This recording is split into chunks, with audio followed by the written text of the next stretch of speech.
Welcome, all of our listeners, to another exciting episode of the Wrestling Goons Radio Raw Review Show. We'll be covering this week's Fallout show from Raw after WrestleMania, which should be exciting. On this day panel, we have Mark and we have Anthony. What's going on, guys?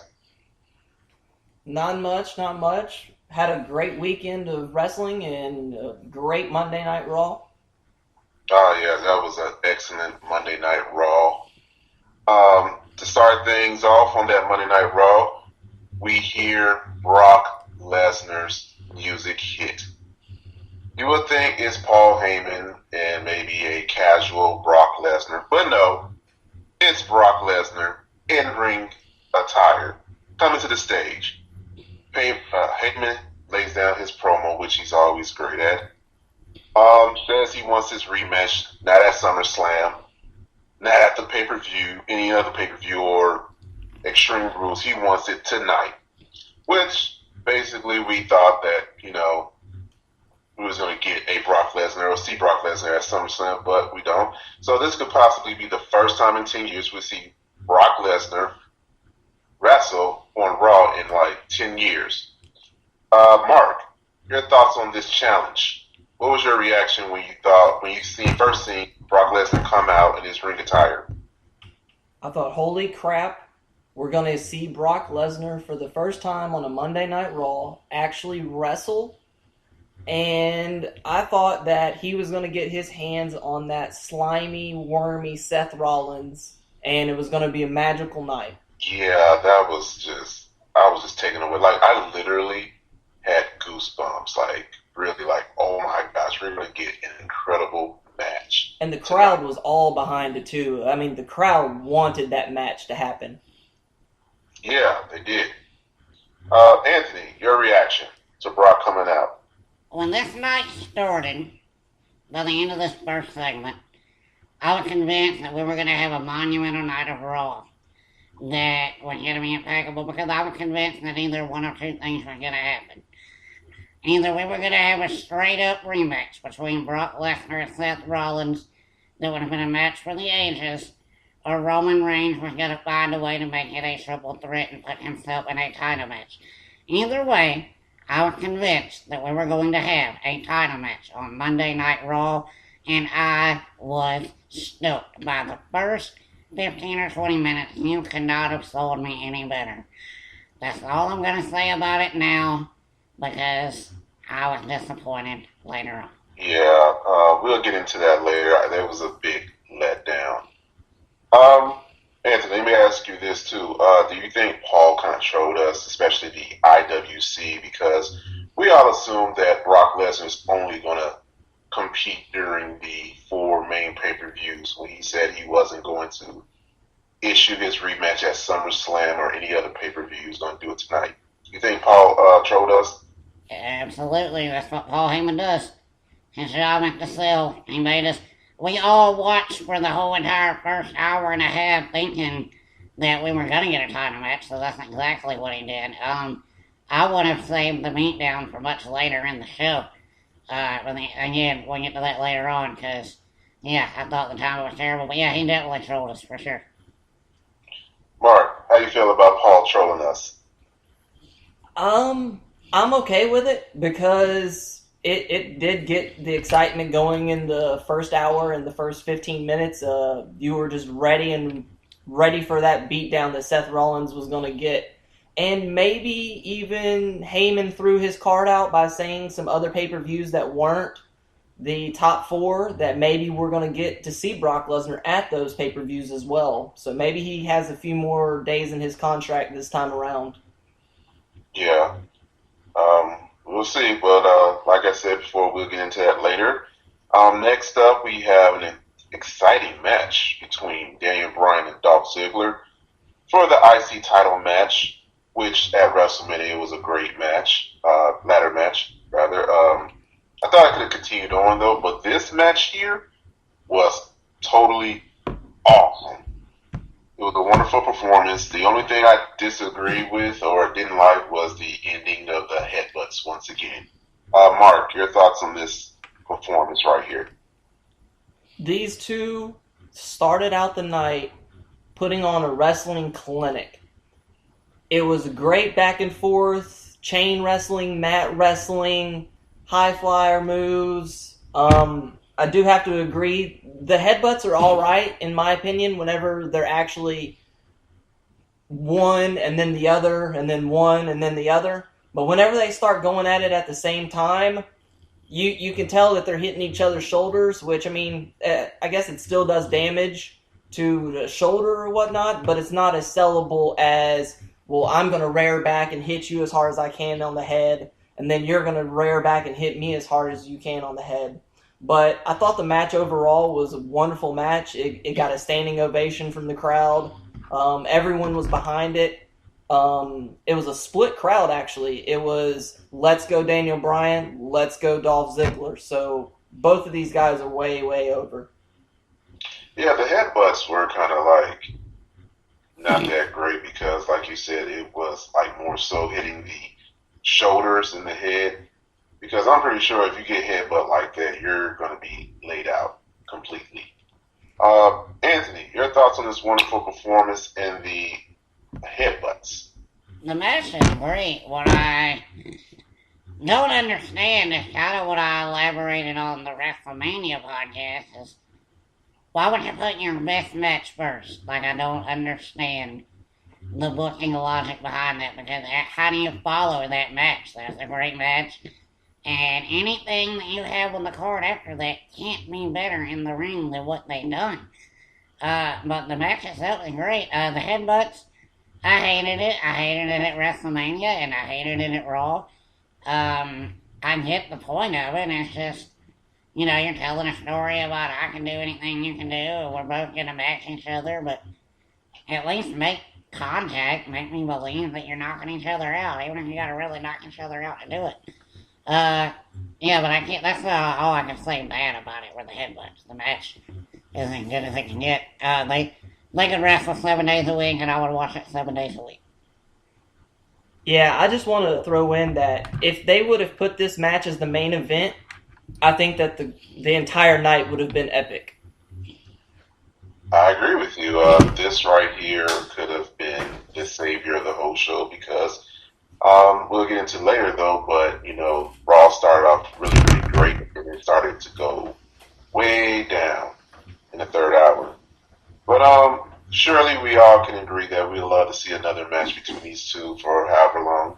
But seeing these two as being crowd favorites, who do you see as being more so the aggressor or the heel between the two? Mark, I'm gonna start with you.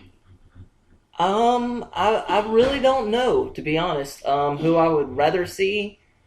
I don't think that many people are going to boo Daniel Bryan for the foreseeable future. I think maybe we could get a Dolph heel, but I mean, I don't even think either one of them really have to go heel. I think they could just pull out some aggression on each other and just be the competition between who's the best wrestler in WWE. And I think that would go over wonderful. Yeah. Anthony.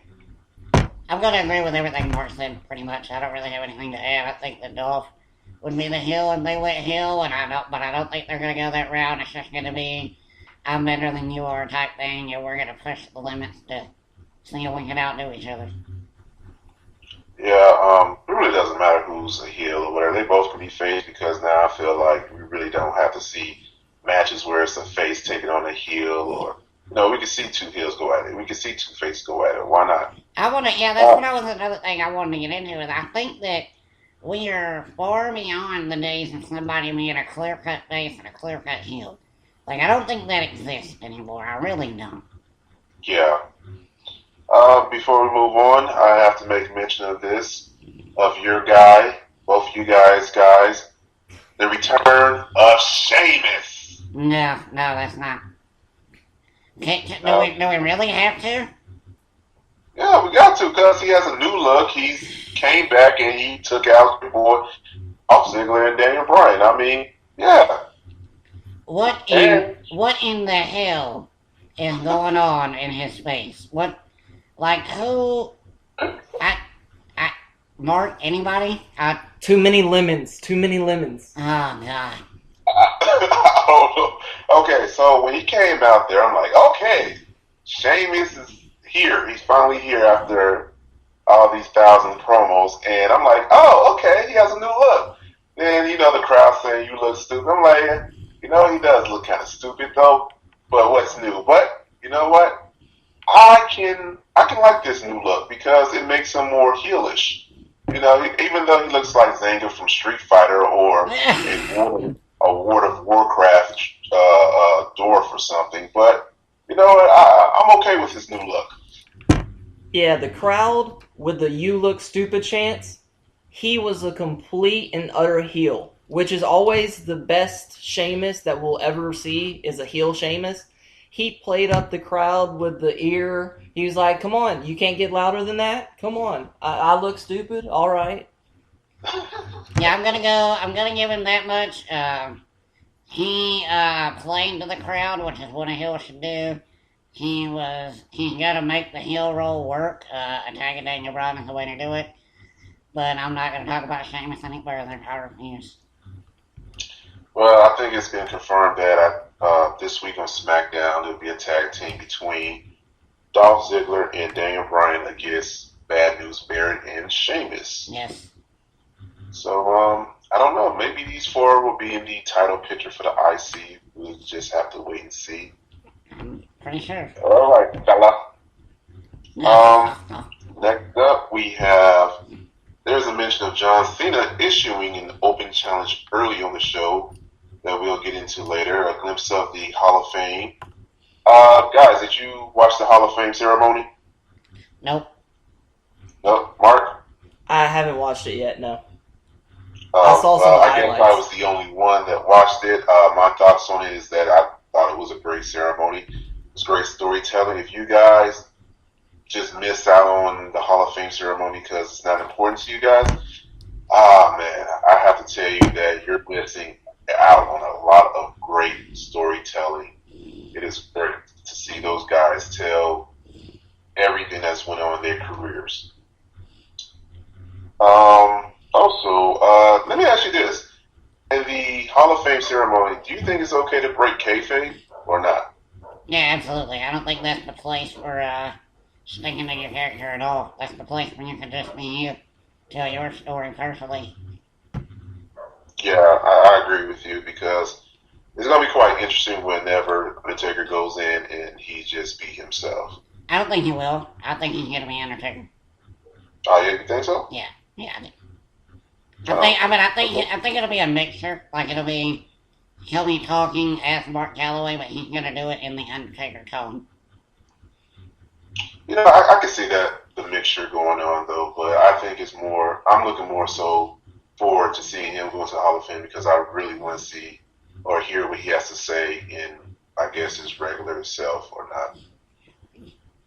But moving on, we have I guess you could say, 8-man tag team match, which is the Brass Ring Club and Ascension versus New Day and the new tag team of Lucha Dragon of Kalisto and Sin Cara. Anthony, your thoughts on this match here in the debut of Kalisto? Dear Vince McMahon, how dare you say you don't know what NXT was until you went to a live event? Because San Jose let you know what NXT was by the end of this 3 hours. NXT took over Raw and it started with the Lucha Dragons. I have never seen that many people behind a team they supposedly have never seen before. Those guys stole the show. Kalisto hit every big spot he was supposed to hit. He left a great first impression. I think they're immediately going to be the number one contenders against Ken and Cesaro. And it's going to be an awesome feud. Lucha Dragons are here, and I love it. Mark, are you impressed by the Lucha Dragons? Just what Anthony said. If you didn't know who Kalisto and Sin Cara was in NXT, you should go back and watch. because Kalisto is not only a high flyer, but he can create such an electricity in that crowd.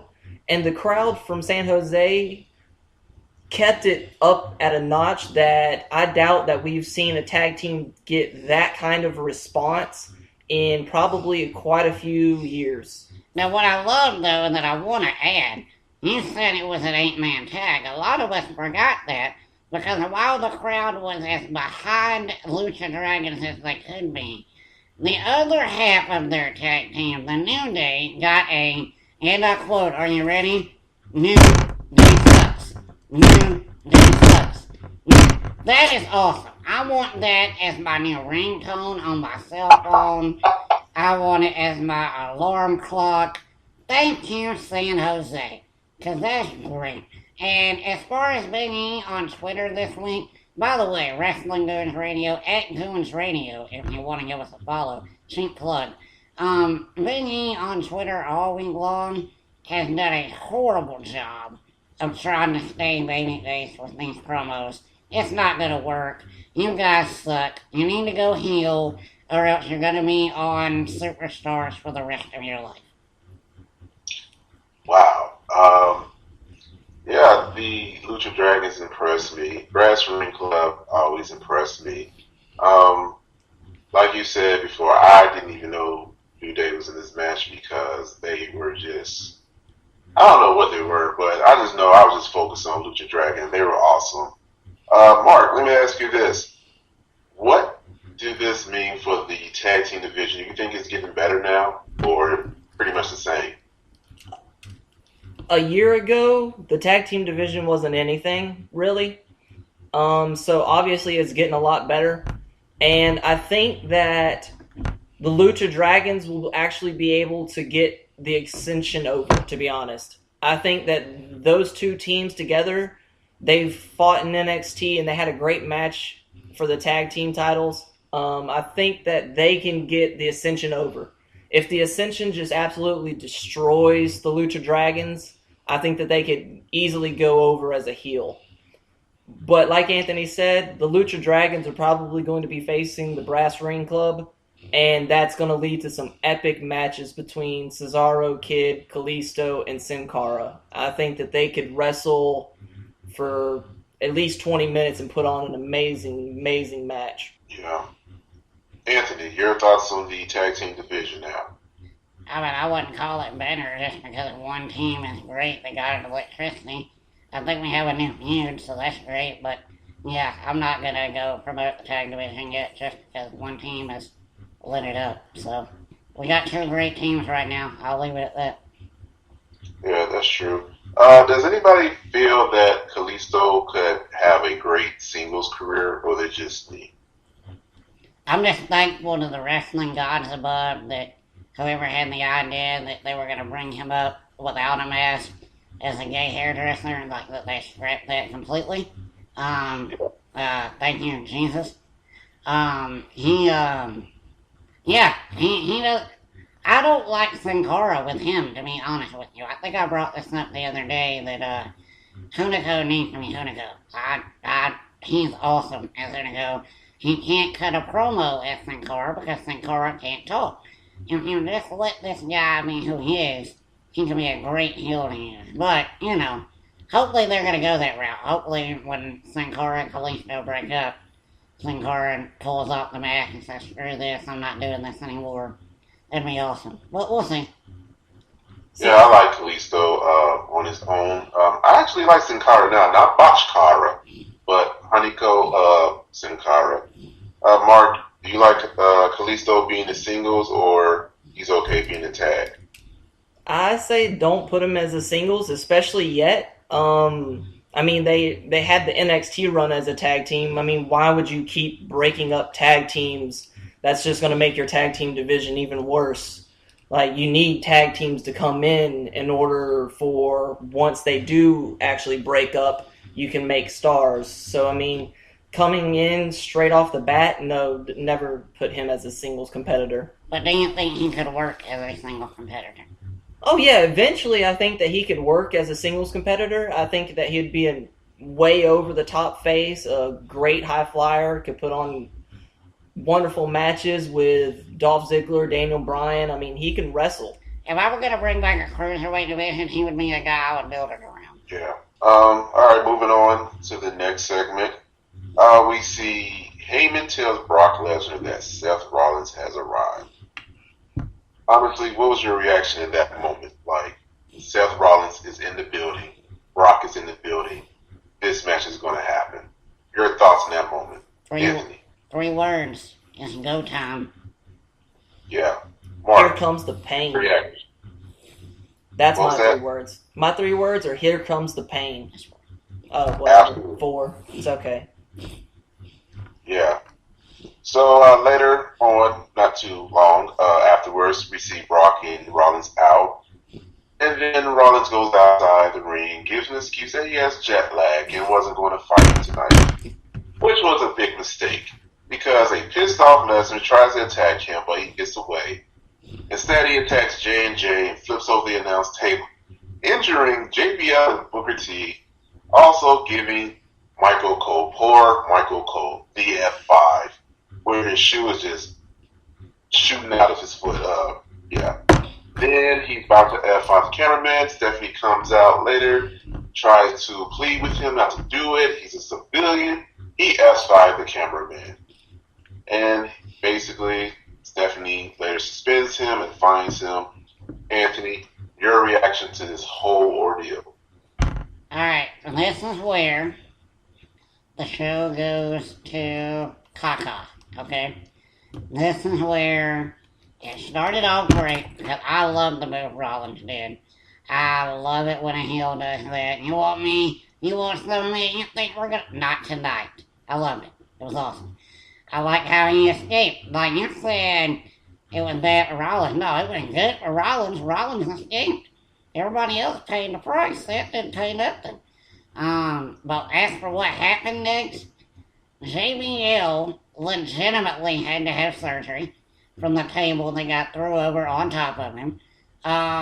Michael Cole, they started off by running that he had a cracked vertebrae, which, as we all know, last week, Pero Aguayo Jr. died in the ring of, thankfully, as Mark informed me of today on WWE.com, they have changed Michael Cole's injuries to a bulging disc and I think a C4, C3, something like that. Mark will tell you in a minute. But yeah, they've changed it with Cole, thankfully, because I thought it was the worst taste I've ever seen to run that angle knowing what had just happened. As far as the angle itself, it was great until you realize the fallout that we had no announcers. And oh my God, announcers are so important to a broadcast, and we learned that the hard way. Yeah, we'll get into that a little later, but you brought up a great point. It's good that they changed up the story to Michael Cole's injury, because it would have been poor taste. Mark, your reaction to this segment here? Oh, it was great. Seth is a heel, and he is a sleazy, wormy heel. I like how he started out and he put the champ right up into Brock Lesnar's face, and you knew that you were about to get a battle coming. Seth was all ready. He was on fire. He just put it right in Brock Lesnar's face, like, yeah, this is mine now. And then once the bell was about to ring and the ref tried to take that belt, he was like, I'm not letting go of my belt yet. And then he slid out of the ring and he was like, I got a hurt foot and I got jet lag and this is not happening right here. Maybe sometime later. But then, yeah, we get JBL literally getting injured. You get Booker T with a concussion. And apparently Michael Cole has a C6, C6-7 bulging disc and a severe neck and shoulder injury. Which I'm like Anthony, I'm glad that they changed it up and actually went with something else. But yeah, apparently JBL actually had to have abdominal surgery because his abdominal wall was ripped. So yeah, that was pretty intense segment. Oh wow, I didn't know about that. JBL's injury being real like that. All right, so let me ask you guys this. Do you guys feel like you was suckered into believing this match was going to really happen tonight? Yeah, that's the point. Like, what And else? you're What else would you expect? Like, they're writing the show. Like, you're leaning up to a point. So they knew from the start that they were going to troll us. I mean, they wrote it in the script that way. yeah, I was like really upset that okay, I should have known better, but I was still looking forward to this match to happen tonight, Even and it if, didn't happen. even if the match was going to happen, I knew it wasn't going to be a clean match. They're not going to give him a clean World Heavyweight title match on Monday Night Raw. They're not going to do it. Yeah, Mark, do you feel like you were sucker into believing this match was going to happen tonight, last night? Well, on Monday night. Absolutely. I mean, like Anthony said, and you even alluded to, you were felt let down because it didn't happen. Yeah, they trolled the pants off of you. So, I mean, especially once Rollins puts that title up into his face, I was like, oh, it's on. It's on right now. So, yeah, kudos to everyone. And I'm going to go the opposite. I think that's when I knew that it wasn't going down. Like, when Rollins had that much swagger and he got in the B space, I was like, okay, it's not going down tonight. He's going to pull the flinch cord. And of course, that's what he did. Because why would Seth Rollins man up? He doesn't man up. That's not what he does. Yeah. Like I said, I was disappointed, but I should have known better. Kudos to the WWE writers and whoever. Let me ask you guys this. When will we see Brock Lesnar again? Because as we said earlier, he's suspended now. SummerSlam. SummerSlam? Yep. Mark, when are we going to see Brock Lesnar? I think that we get him maybe a month before SummerSlam. I don't think that it's going to be like a scheduled quote-unquote appearance. I think he just comes in and wrecks the place one more time before we get him at SummerSlam in a match. Yeah, I mean, I think we might get a Raw or two appearance, but he won't wrestle until SummerSlam. Ah, man. I want to see him wrestle next month at Extreme Rules here in Chicago. Yeah, But, I bet. no, that's not going to happen because it's not a big pay-per-view. Even though I was talking to Mark today, with this recent development with Ronda Rousey showing up on WWE programming, God forbid that Dana White allow a certain individual to make a guest appearance in Chicago. Just putting that out there. I would love to. Hey, you know what? Don't even entertain. I'm not going to entertain that thought right there. Don't troll me. Don't even troll me like that. You've been trolled enough in 1 week, huh? Oh, man. All right. You know what? We got to move on because you're about to get me overexcited over CM Punk possibly showing up. All right. All right. The next match is a very, very short match. We have Mizdow versus Stardust. Very quick match. Anthony, your reaction to this match itself and the Miz coming out and beating down Mizdow. I alluded to it a while ago. How important is announcing, huh? Well, the match itself, I wish they would do more with Stardust, as you know already. The crowd really goes for that Cody thing, and he plays it like $1,000,000. But they didn't. They had him job quickly. I would have had The Miz break up the win for Mizdow, actually. I wouldn't have had him go over clean. I would have had The Miz interfere and say, you're not getting the win on my watch. That's not happening. And every time that The Miz now is about to get a win, that's what I would do. I'd have The Miz mess it up. So, I don't know if that's the route they're going. I definitely think they're going to a match with them in Extreme Rules.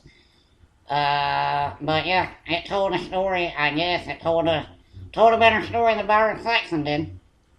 Absolutely, man. Just horrible. Mark, your reaction to the match itself and Miz attacking Mizdow. Yeah, I thought that the match was really quick. I mean, I understand that Raw had a whole bunch of stuff that they wanted to get done, so they didn't have the time to tell a nice match story between the two. I'm hoping that we see a match actually between the two once Miz and Mizdow finally come to a point and have their payoff match. I think that Sandow versus Stardust would be a great match, to be honest. Yeah. Do you guys think that Miz is more heelish now, saying that he came out and attacked Mizdow the way that he did? How do you get more heelish than he's been over the last 2 months? You know what? He's been like one of those annoying type heels, but now he's like a different kind of heel. It just seems like he's one of those, like, you know what? I'm tired of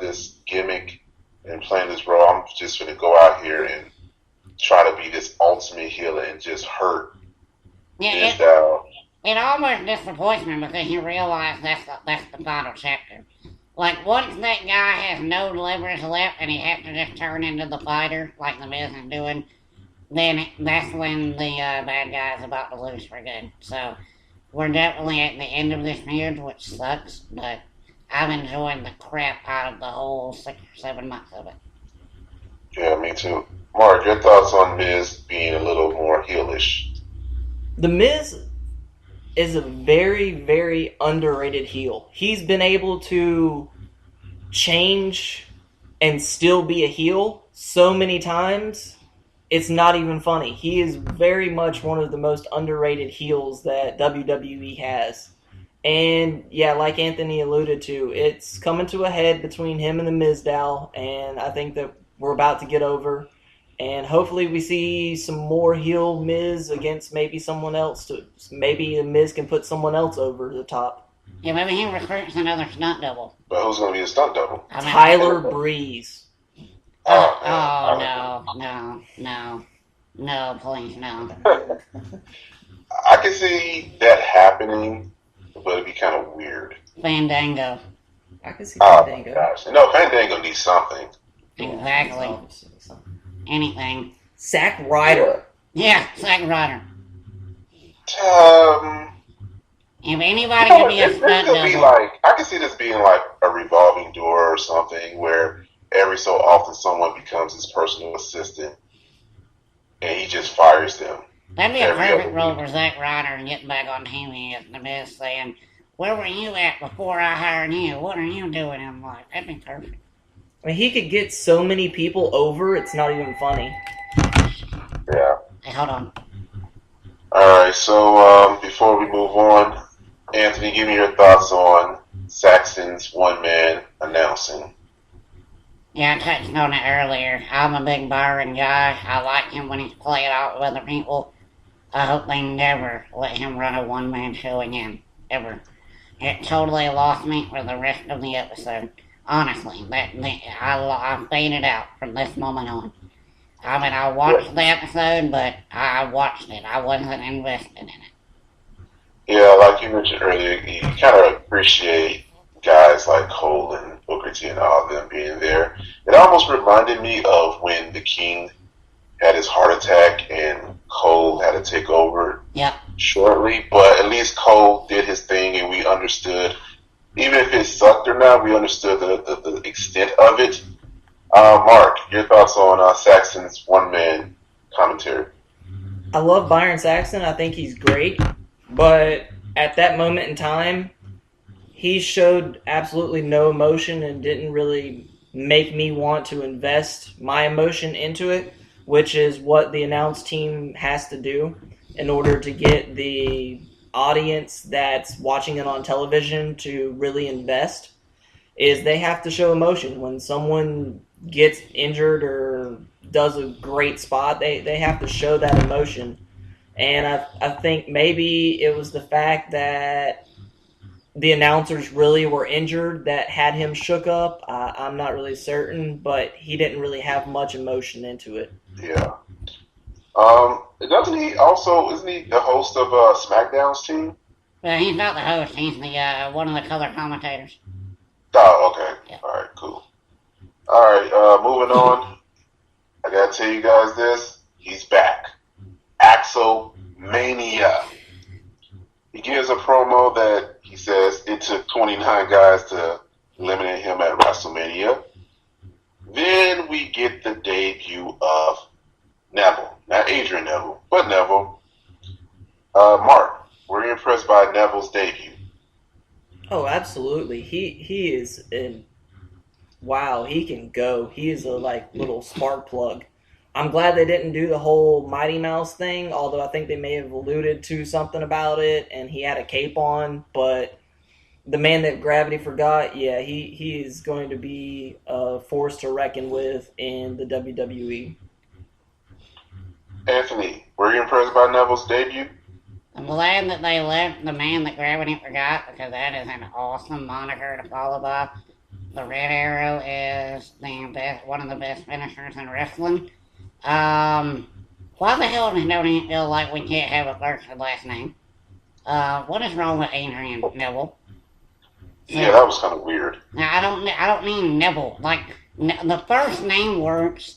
One name works for guys like Rusev and Cesaro because they're brutes. They don't mean Adrian Neville's not a brute. I don't mean one name for Neville. I mean seriously.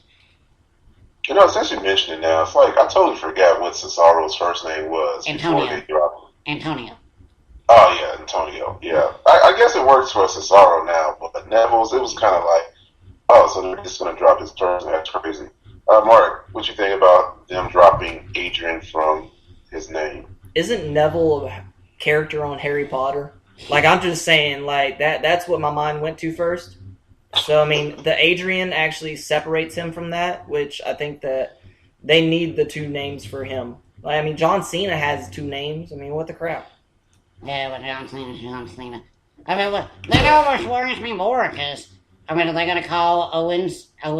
Like, are they not going to drop Kevin from his name? No, I think they gotta keep Kevin Owens. Yeah, I don't know. Sami Zayn, just Zayn. Balor. Oh, God. Anyway. Oh, my goodness. Yeah. They should have kept his, like, original independent name, Balor's Prince Deviant. Like, that was, like, way better than Finn Balor. Well, it's act like Kenta's not better than Hideo and Tommy. Alright, I'm going to always associate Kento with that because I can't even pronounce what that name you just said. So, yeah. So, I don't. He sounds like a video game, and this might be kind of offensive, but he sounds like a video game, one of those video game maker names or something. No, and when he cuts the promo, I feel like I'm watching a Bruce Lee movie. Yeah, it's like, come on, just give him something that I can, like, pronounce. Yeah. It's just awful. It's all about the money and it's all about the copyrights. Yeah. Mark, are you a fan of the finisher move, Red Arrow? Oh, the Red Arrow is awesome. Man, he can fly. And the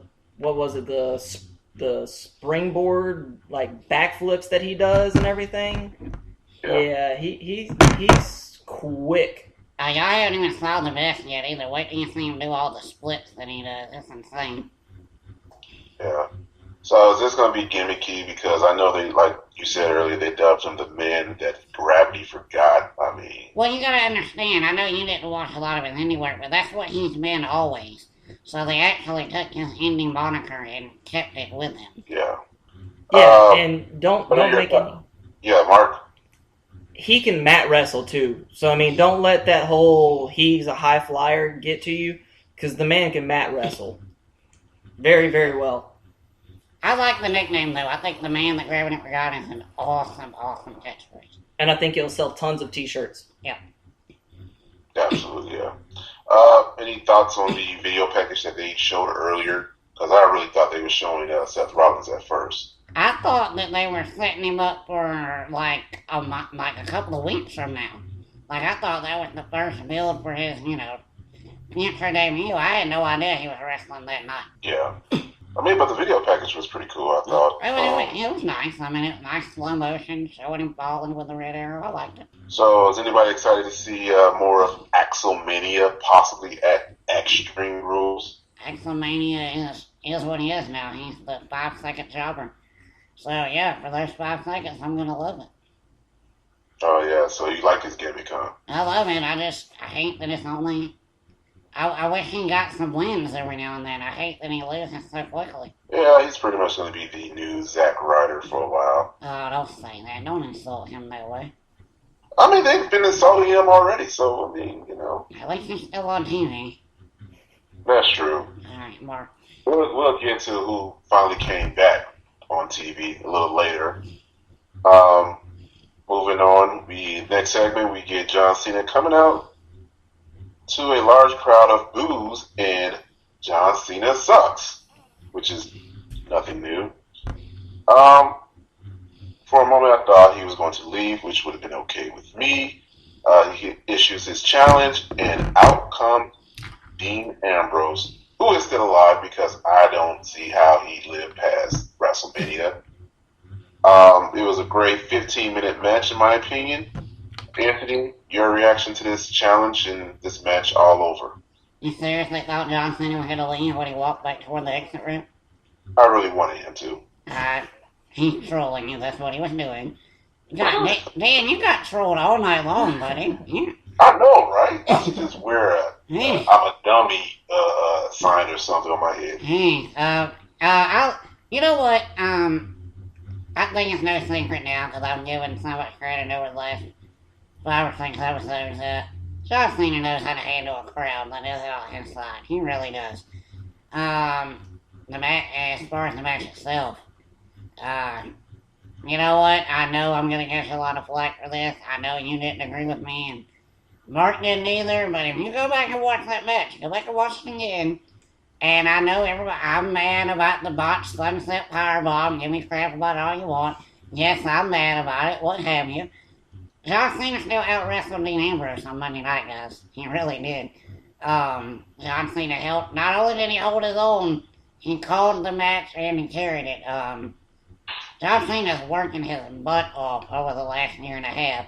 If I were going to give a Superstar of the Year, and we all know Roman Reigns wasn't the guy, it would have been John Cena, honestly. Oh, wow. Mark, your thoughts on this match here? Okay, the first thoughts on it is the singing along to his tune of the John Cena sucks, and him even mentioning about how they have some future musicians in the crowd. Man, that man can play off any crowd that he chooses to. And I think it's more of a respect thing now from the IWC. Yeah, we know he can wrestle. We don't sing the you can't wrestle. Although, I mean, they still could if they wanted to. Well, I think the John Cena sucks chants are more out of respect, kind of like how they used to do it with the Kurt Angle's music and the you suck chants. But on top of that, the match itself was really good. Yes, we know Dean Ambrose botched the sunset flip powerbomb, and then he sat there for a second and then came back up, and John Cena let him powerbomb him anyway. But John Cena did out-wrestle Dean Ambrose that night. I'll give him that. You learn in, like, the basic training. Like, when a spot is botched, like, you abort it. You go to another spot. You find another way to get into the STF. That upset me so much. And you know what? It upset Dean, too. And you can tell at the end of the match. Like, Dean was very upset with himself. And rightfully so. Yeah, he was upset. I thought the match was incredible. It was great. Yeah, he did botch it, but I don't think it's going to overshadow anything else that happened in that match because, again, it was a great match. And I thought it was the best match of the night. And I want to see more of this. Anthony, you want to see more of this? Absolutely. John Cena, Dean Ambrose, sign me up. Mark? I absolutely would love to see some more of this, and I will give you a heads up that apparently John Cena has said that he will be issuing open challenges for the U.S. title for what is the foreseeable future. So it's going to be like the new television title, pretty much. John Cena is going to be the fighting champion on television. Well, hopefully we get to see him destroyed on Raw. But, when he issued that challenge, were you surprised that Dean came out or anybody besides Rusev came out? No, not really. I knew they wasn't going to give me Rusev right away. Especially when they said it was an open challenge. I thought it was going to be an NXT guy, to be honest with you. But yeah, it surprised me a little bit that it was Dean, but once it was, yeah, not too shocking. Yeah, it would have been cool if NXT came out. Mark, were you surprised that anybody but Rusev came out there? No, I wasn't expecting Rusev, because I know that he has to challenge John Cena for the rematch. So, I mean, Rusev's going to do it on his own time and his own terms. So that's fine. But, yeah, I was kind of shocked at first to see Dean Ambrose. But once I saw that it was Dean Ambrose, I thought that, okay, here we go. This is going to be a great match. Yeah. I thought Rusev was going to come out. Once again, I was fooled. Trolled. Yeah. Really fooled. Horribly fooled. I've been fooled all night. Yep. Yeah. Next segment, we got Renee Young interviewing Rollins, which, by the way, she looked scared, hoping she didn't get F5'd herself. Do you blame her? Yeah, I don't blame her, man. Rollins talking about how crazy Brock is and keeping the title. He's going to keep the title for a long time, and then that's when you see Orton him showing up and has to remind him that he beat him at WrestleMania and he wants his title match, which he never got the rematch for from last year. We also see Big Show and Kane backing up Rollins, and he tells him to find two partners for the match, which later becomes a 6-man tag. Mark, your thoughts on this? What a great heel. So you deny Brock Lesnar his rematch, but you're okay with facing Rollins and two other people. I mean, Randy and two other people. So, I mean, kudos to Seth for pulling out even more heel stunts tonight. Yeah, that was pretty great. You allow Brock Lesnar to get like suspended and fined and all that just to wrestle actually later on in the night. Anthony, your thoughts on this segment? This is the part of the show where I officially checked out. Because that's when I realized what was about to go down for the main event. So, from this moment on, I'm just going to give short analysis because I was fading out from this point on. Yeah, it was pretty much predictable who his two partners were. Spoiler alert, it was Ryback and Reigns. Yeah. Next segment. Well, before we move on, thank goodness for Jerry King Lawler saving Brian Saxton. Yeah. Yeah, gotta give him kudos to that. I know sometimes we rip him, but... Yeah, I can't remember the last time I said anything positive about Lawler, but I'm glad he was there. Yeah. Next segment, we have a Diva 6-woman tag team consisting of AJ, Paige, Naomi versus Nikki, Brie, and Natty. This match went a lot longer than the WrestleMania match we got, and it was just as good. Anthony, your reaction to this? Well, I know why the WrestleMania match got cut short. It was because they ran over on a lot of other stuff. So it wasn't really because of anything other than that. As far as the match itself, I'm a little indifferent because I hate 6-man men tags because I know that they're just taking storylines and throwing them together and they make no sense. But the women really know how to put on a good show when they have 6-woman tag matches. We can't even call them a 6-man tag. We gotta call them women. The crowd chants. They really piss me off. I'm just gonna be honest with you. Like they normally do when they chant stuff that is off topic. But this was over the line. They were chanting very vulgar things that Nikki and Bella had to go on Twitter and address, which I'm glad she did, and handled it professionally in a heel way, might I add. If you're one of these people that are starting these kind of chants in the crowd, please do yourself a favor and pull your bottom lip over your head and swallow. Because, do the world a favor and just stop breathing. Because, oh my god. People like this get on my damn nerves. They ruined a great match. Or they tried to ruin a great match. Thankfully, we got a We Love Divas chant at the end of it. Which is great, because they deserved it. But, yeah, man, I'm so tired of crowds crapping on matches. It's insane. I didn't know, what was said during the match until after the fact, but, I don't expect nothing less from the crowd when it's after WrestleMania. Mark, your thoughts on this match and the crowd trolling the Divas? The match itself, I thought was really good, actually. They healed themselves up and picked on AJ for quite a while. All the women finally got a spot. They each took turns going back and forth. It wasn't really a one-woman dominated show. AJ got a spot with most of the Divas. Paige got a spot with most of the Divas. So, I mean, everyone did their thing. And then Natty hit a great German suplex on Paige, which was amazing. And then you also see the Bellas kind of maybe possibly break up after this. Nikki hit her with a forearm whenever Naomi ducked and then hit her with a rear view to end the match. Yeah, the crowd kind of got out of hand during the match.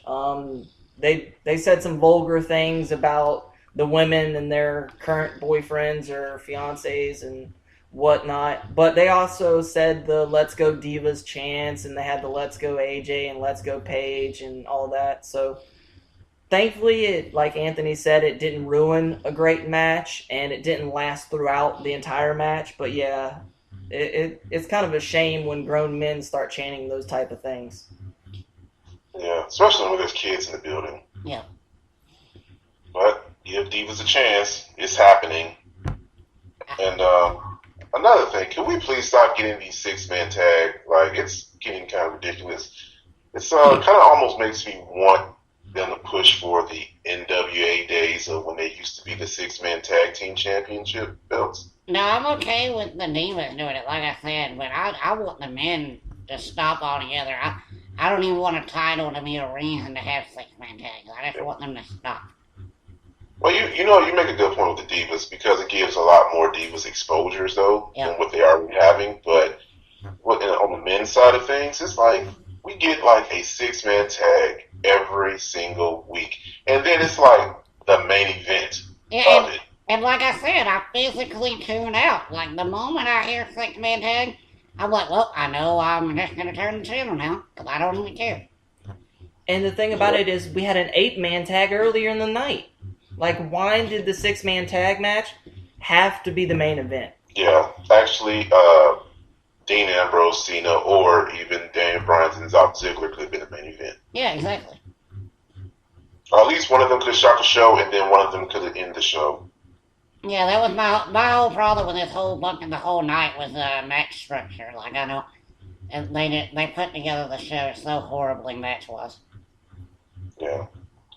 All right, moving on. We got Rusev with no Lana versus Goldust, which Rusev kills Goldust. I think we touched on this a little bit about why Rusev didn't accept Cena, but what's going to be next for Rusev? Do you see him facing Cena at Extreme Rules? They actually announced it today. It is official. He is fighting John Cena at Extreme Rules. Oh, cool. And that's what's up. And Lana sent out a tweet saying that she is going to be her own woman and do her own thing. So you can expect Lana on SmackDown this week without Rusev. She will be doing her own thing. We do not know what that is yet, but it appears the split is happening. Mark, I know you love you some Lana. Are you happy about this? Yeah, she said that her legacy isn't defined by a man, but I will say this, that she is with Rusev on this SmackDown. But yeah, I'm kind of curious to see where they take this. Like, is Lana going to show up in the WWE ring and actually become a diva and wrestle, or is she going to be a manager of a stable or something? I don't really know where they're going to take it, but I'm looking forward to it. I've never seen Lana wrestle before. Can she wrestle? I don't think anyone's ever seen her in a ring before. Nope. I haven't. Wow. I don't know if that's going to be a good thing, but give Lana a chance, I guess. Lana was found from literally one of those model ships. She was a Florida State University cowgirl, and I bet Kevin Dunn is the one that spotted her. But, yeah, they found her because of her looks. Matter of fact, they had signed Rusev, and I think that she was just at the shows with them, and they realized, they were like, oh my God, look at her. We got to do something for her right now. Do you think she was probably one of the many women on the casting couch? Yeah, you know what? I don't think she had to be, because I think she had Rusev to build up of. I literally think she was in the right place at the right time, because she was with Rusev, and they wanted Rusev really bad already. And rightfully so, because God, Rusev is so good. Words don't even describe it.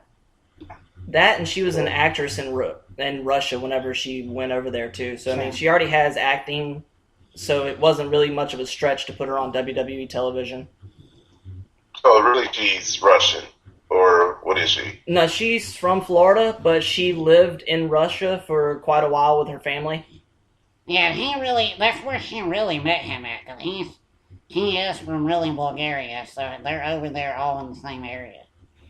Yeah, I hope she drops the Russian accent. Hopefully they can write a script for her where it makes sense for her to lose it. I don't know. I don't know how they would. How would you do that? I don't know. Maybe she takes a kick from Rusev. Oh my God.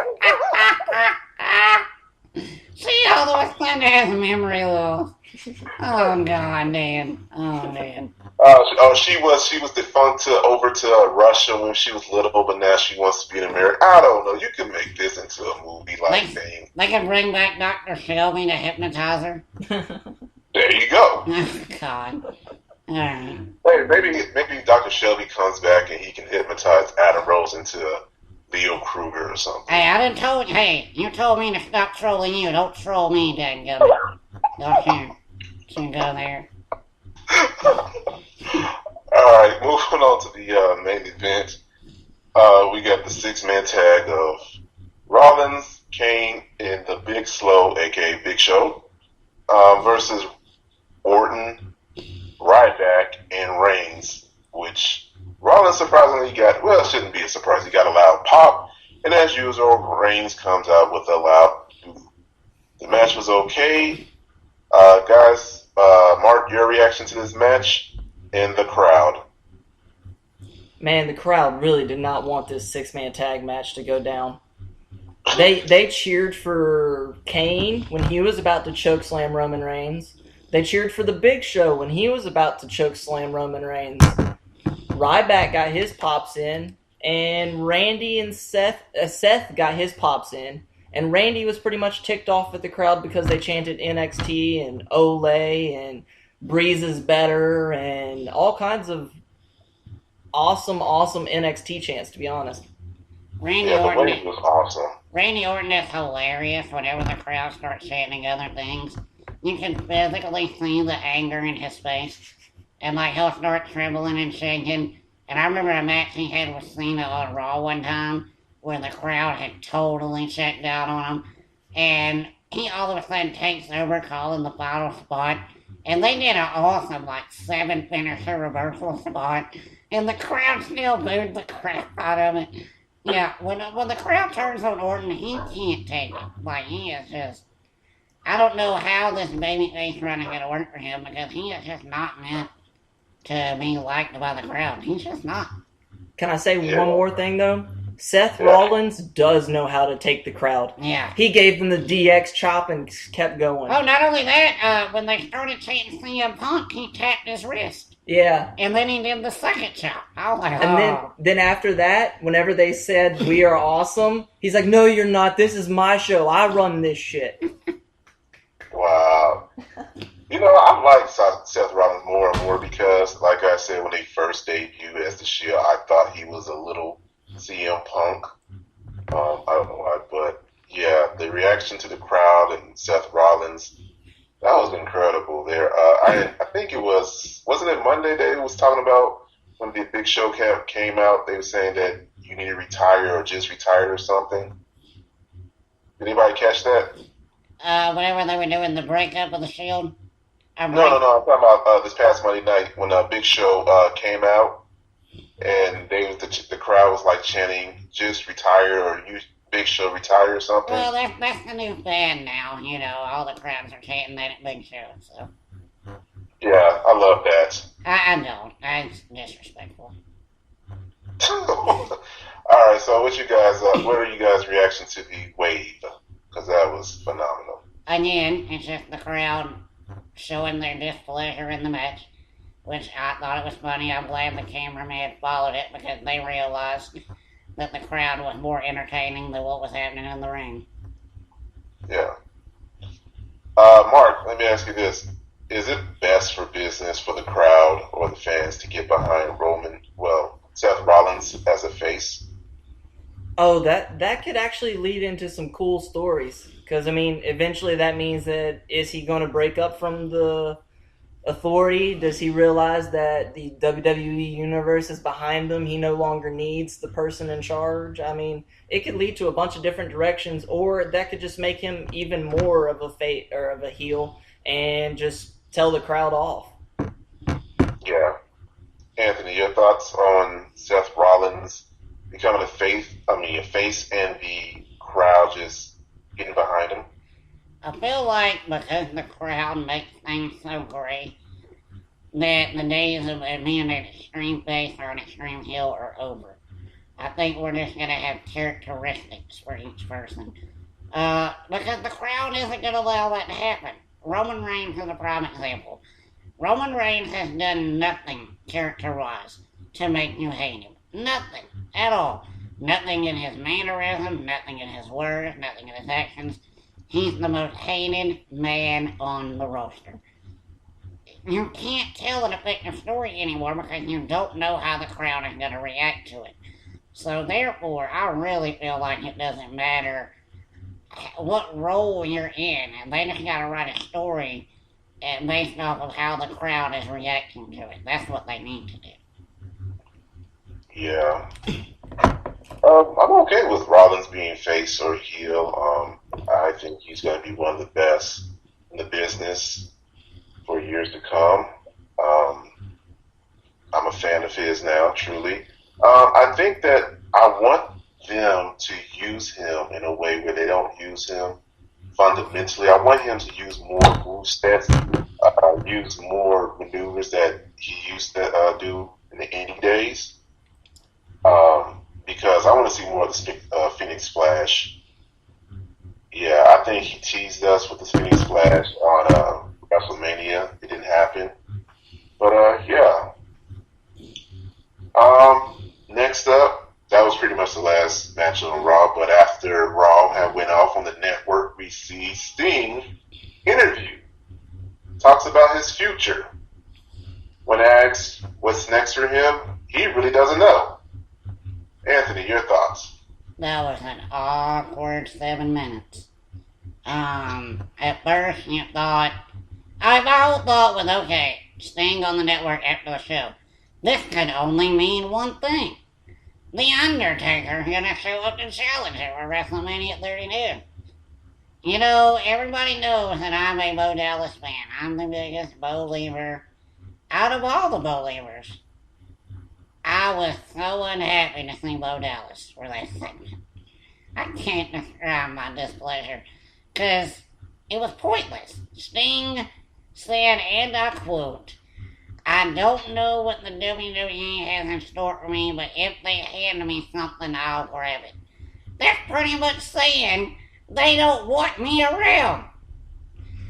Oh my God, that was so awkward and awful.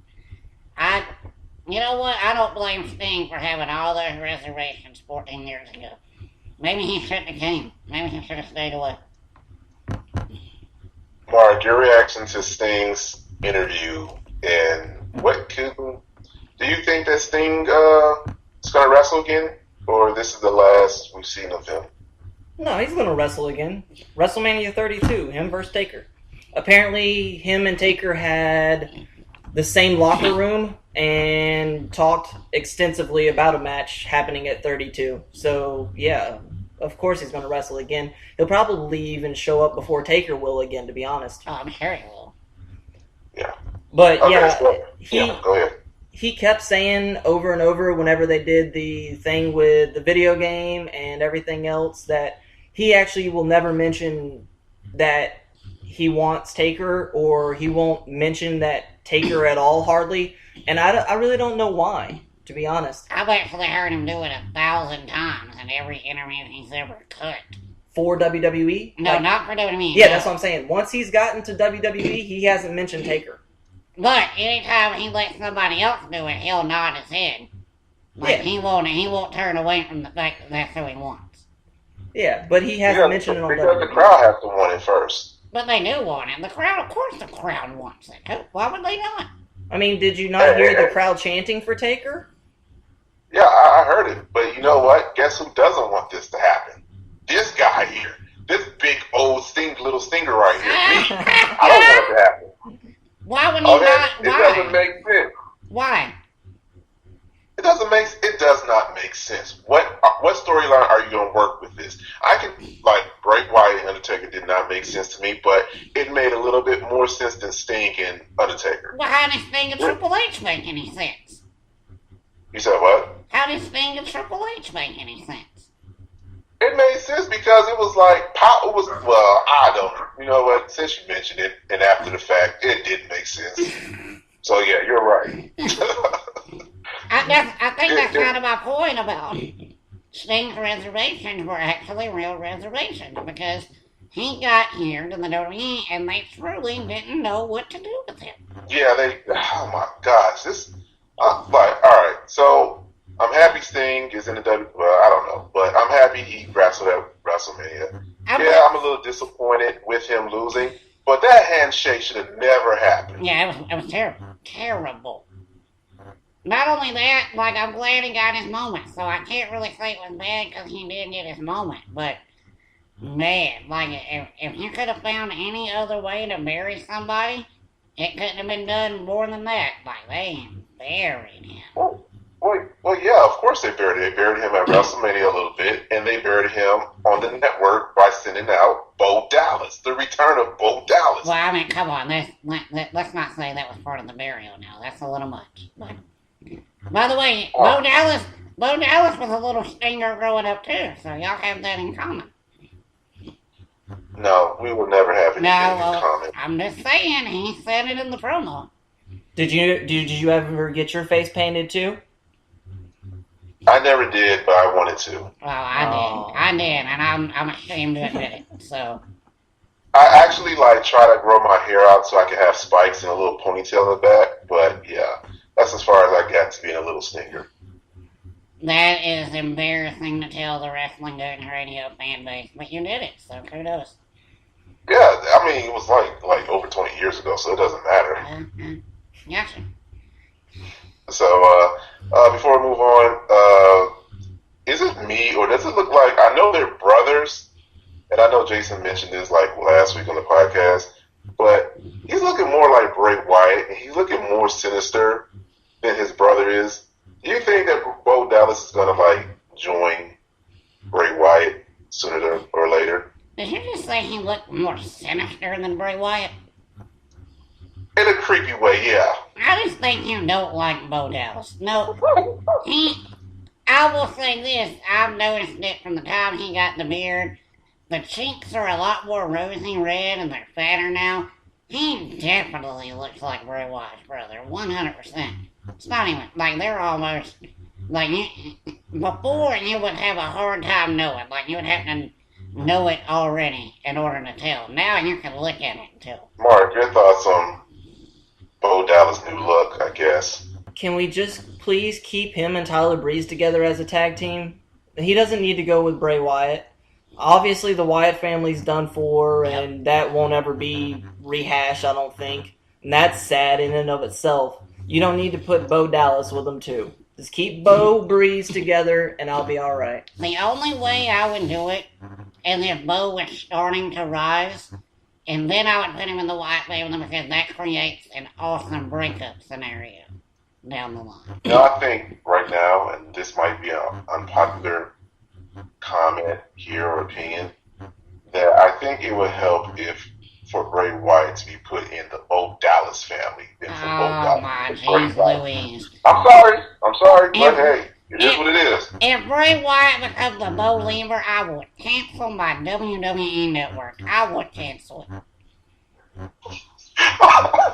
That's it. And I am a Bo Lever, but dadgummit, Dan, you have officially said the dumbest idea I've ever heard in my life. Congratulations. Oh my God. Ladies, WWE, if anybody listens to this podcast from your company, please delete the last 10 minutes. Don't even go there. Please. Oh my God. That'd be the greatest promo ever that Bray Wyatt has ever done. Be like, I am now a believer. Oh my God, please kill me. Oh, Mark, save this, please. Wrestling Coons Radio, we are out. Oh God. Final thoughts on Raw. Final thoughts. Alright. Final thoughts, please, dear God. Stop giving me 6-man tag main events. I will do anything, really. Anything you ask me, I'll stop booing somebody. Just please stop giving me 6-man tags. Especially when you're making Roman be the strong face at the end, when I know that that's going to get the crap booed out of it.